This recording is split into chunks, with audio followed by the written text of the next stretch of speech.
আমার বউ আমার সাথে খুব খারাপ ব্যবহার করে, তুই তুকারি করে, বাসায় চিল্লাচিল্লি করে, এতে আমার খুব কষ্ট হয়।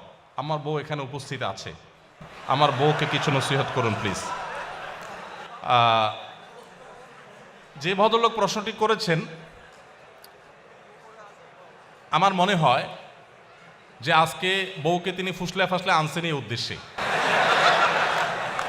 যাতে করে উনি ওনার দায়িত্বটা, ওনার কাজটা আমার হাতে তুলে দিলেন যে আমার স্ত্রীকে আপনি একটু নসিহত করে দেন। আমি এই জন্য বলি, এই প্রশ্নগুলো তো শুধু প্রশ্ন না, এগুলো কোনোটি আছে, এগুলো এক একটা আলপিন। অর্থাৎ আপনার কাউকে একটা খোঁচা দেওয়া দরকার, আপনি দিতে পারতেছেন না, আলপিনটা আমার হাতে দিয়ে বলেন আপনি একটু দেন, ব্যাপারটা সেরকম হয়ে গেছে। যাই হোক, প্রথম কথা হলো যে আমরা সবাই অন্যকে উপদেশ দিতে খুব পছন্দ করি, নিজে উপদেশ নিতে চাই না। আমার কাছে যখন প্রশ্ন আসে যে হুজুর আজকে একটু বলে যাবেন যে একজন স্ত্রীর প্রতি স্বামীর কি কি কর্তব্য আছে, তখন আমার বুঝতে বাকি থাকে না এটা কোনো মহিলার প্রশ্ন। তিনি তার স্বামী আজকে এখানে আছে, তাকে সাইজ করতে চান, এই জন্য তিনি এই প্রশ্নটি ছুড়ে দিয়েছেন। আমরা প্রত্যেকটা মানুষ আমরা আরেকজনের হাদিসটা খোঁজাখুঁজি করি, আমি নিজের হাদিসটা আমি খুঁজি না। আজকে যদি একজন মানুষ বলতেন যে একজন আদর্শ স্বামীর কি কি গুণ থাকা উচিত, আমি একজন পুরুষ মানুষ, আমার এটা জানা দরকার, আমি আমার স্ত্রীর কোনো হক নষ্ট করছি না তো, এটা হতো সবচাইতে অ্যাপ্রিসিয়েট করার মতো প্রশ্ন। ঠিক একইভাবে কোনো স্ত্রী যদি জানতে চাইতেন যে আমি কিভাবে একজন আদর্শ মুসলিম স্ত্রী হতে পারি, সেই গুণগুলো কি কি আছে যেগুলো আমাকে অর্জন করতে হবে, আপনি একটু বলে দেন, তাহলে সেটা হতো আদর্শ প্রশ্ন। নিজের পরিবারে কেউ ভুল পথে থাকলে প্রশ্নের মাধ্যমে তার সংশোধন কামনা করাটাকে আমি দোষের বলে মনে করছি না, কিন্তু এই প্রবণতা থাকা যে সব সময় আরেকজনকে সোজা করবো বাট আমি পুরোই বাঁকা থাকবো, এটা কখনো বুদ্ধিমান মানুষের কাজ হতে পারে না। তো যাই হোক, কোনো নারী, কোনো স্ত্রী তার স্বামীকে যদি তুই তোকারি সত্যিই করেন, এটা খুবই জঘন্য এবং অত্যন্ত ভয়াবহ একটা ব্যাপার, অত্যন্ত ভয়াবহ একটা ব্যাপার। এবং একসাথে থাকতে গেলে কিছুটা বাদানুবাদ, কিছুটা উচ্চবাচ্য হবেই, কিন্তু তাই বলে তুই তোকারি পর্যায়ে চলে যাওয়া, চিল্লাচিল্লি পর্যায়ে চলে যাওয়া, হাতাহাতির পর্যায়ে চলে যাওয়া, এটা খুবই ডেঞ্জারাস, খুবই ভয়াবহ। দেখুন, একজন স্ত্রী সামলানো কঠিন না একাধিক স্ত্রী সামলানো কঠিন? একাধিকটা কঠিন না? প্রিয়নবী সাল্লাল্লাহু আলাইহি সাল্লামের স্ত্রী কতজন ছিলেন? এতজন স্ত্রী থাকার পরও আল্লাহ নবী সাল্লাল্লাহু আলাইহি সাল্লাম জীবনে একবারের মতো তার কোনো স্ত্রীদের সামনে চিল্লাচিল্লি করেছেন, গায়ে হাত দেওয়া তো পরের বিষয়, কখনো চিল্লাচিল্লি করেছেন নাউজুবিল্লাহ, এরকম একটি কথা কোনো জাল হাদিস দ্বারাও পাওয়া যায় না। তার মানে কি তাদের মধ্যে কিছু হয় নাই? বহু কিছু হয়েছে, এমন এমন জিনিস হয়েছে আমরা মনে করি যে কিছুই হয় নাই, বহু কিছু হয়েছে। হ্যাঁ, বহু কিছু বলতে আমরা যেগুলো মনে করি এরকম না, মানুষ হিসাবে তাদের মধ্যে অনেক কিছু হয়েছে। এক স্ত্রীর ঘর থেকে মধু খেয়ে এসছেন, হাফসা রাদিয়াল্লাহু তাআলা আনহা, আয়েশা রাদিয়াল্লাহু আনহা দুজন সলা পরামর্শ করলেন যে ওনার বাসায় যায় মধু খাইলো, সতীন হিসাবে একটা ঈর্ষা থাকে, তা আমরা ওনাকে আসলেই বলবো যে আপনার মুখ থেকে মাগাফিরের ফলের গন্ধ আসতেছে। ঠিক ওই প্ল্যান অনুযায়ী রাসূল আকরাম সাল্লাল্লাহু আলাইহি ওয়াসাল্লাম আসার পর বলতেছে, আপনি কি মাগাফির খাইছেন? মাগাফিরের গন্ধ আসতেছে কেন মুখ থেকে? রাসূল সাল্লাল্লাহু আলাইহি ওয়াসাল্লাম বলেন, না তো, মাগাফির তো খাই নাই, এটা খুব দুর্গন্ধ জাতীয় ফল, এটা তো খাই নাই। উনি আবার মুখে দুর্গন্ধটাকে খুব অপছন্দ করতেন, জিবরিল আসতো তার কাছে সবসময়। তো এবার ওনারা আবার আইডিয়া দিচ্ছেন যে আপনি মধু খাইছেন, মাগাফির খান নাই, হতে পারে পাখিয়ে ওই মাগাফির খেয়ে এসে মধুতে মুখ দিছে। দেখেন কত সুন্দর পরিকল্পনা। তো নবী সাল্লাল্লাহু আলাইহি সাল্লাম দেখলেন যে স্ত্রীরা নাখোশ হয়ে গেছে, বললেন যে ঠিক আছে, তাহলে আজ থেকে আমি আর মধু কোনোদিনই খাবো না। আল্লাহ তাআলা অবশ্য পরে আয়াত নাজিল করে সব ফাঁস করে দিয়েছেন। এগুলো আমরা জানলাম কিভাবে? আল্লাহ তাআলা আয়াত নাজিল করে দিয়েছেন, দে বলে না, স্ত্রীকে খুশি করার জন্য আপনি একটা হালাল জিনিস জীবনেও খাবেন না, এই শপথ কেন করতে যাবেন?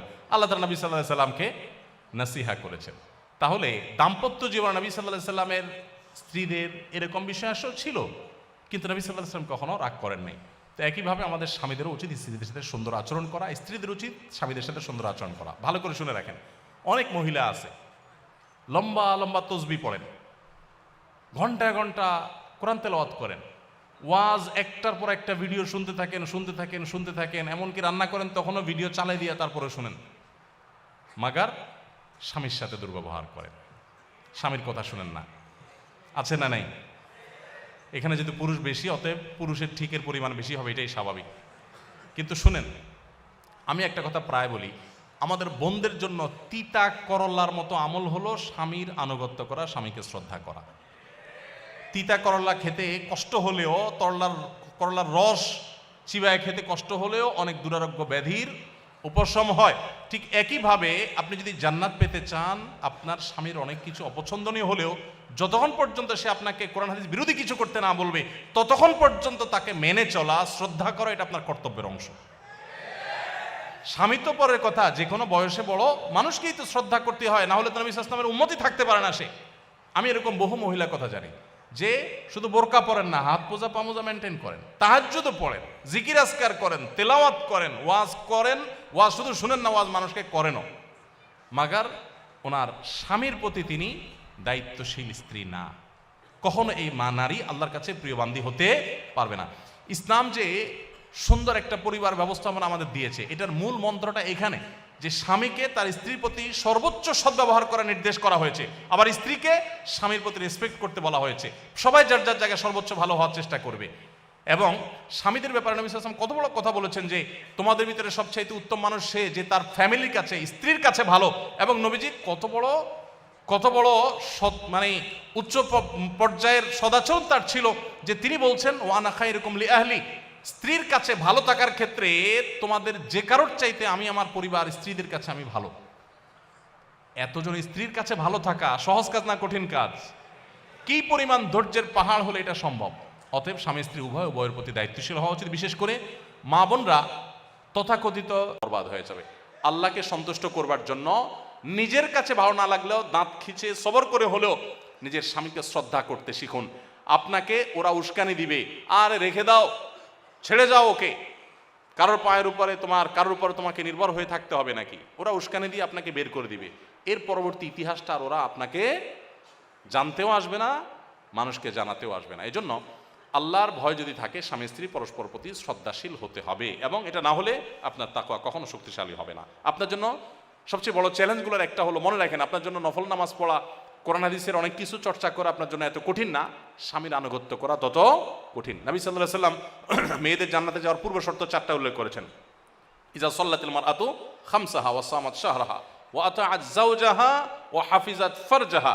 5 ওয়াক্ত নামাজ যখন নারীরা ঠিকমতো পড়বে, রমজান রোজাগুলো যখন ঠিকঠাক মতো রাখবে, এবং স্বামীর আনুগত্য, কথা মেনে চলবে, এবং নিজের ইজ্জত সম্ভ্রমকে হেফাজত করবে, এই 4টা কাজ যদি ঠিকমতো করে, সোশ্যাল মিডিয়াতে অ্যাক্টিভিটিসের মাধ্যমে বেপর্দা করে না, বাইরে বেপর্দা হয়ে যায় না, অন্য মানুষদের সাথে যোগাযোগ করে না, স্বামীর অন্যায় নির্দেশ যতক্ষণ না হয় ততক্ষণ পর্যন্ত তার আনুগত্য করে চলে, এগুলো যদি হয়, তাহলে সেই ব্যক্তির জন্য জান্নাত অনেক সহজ। আমাদের মা বোনদেরকে আল্লাহ তাআলা আমলটা কঠিন হলেও করার তৌফিক দান করুন।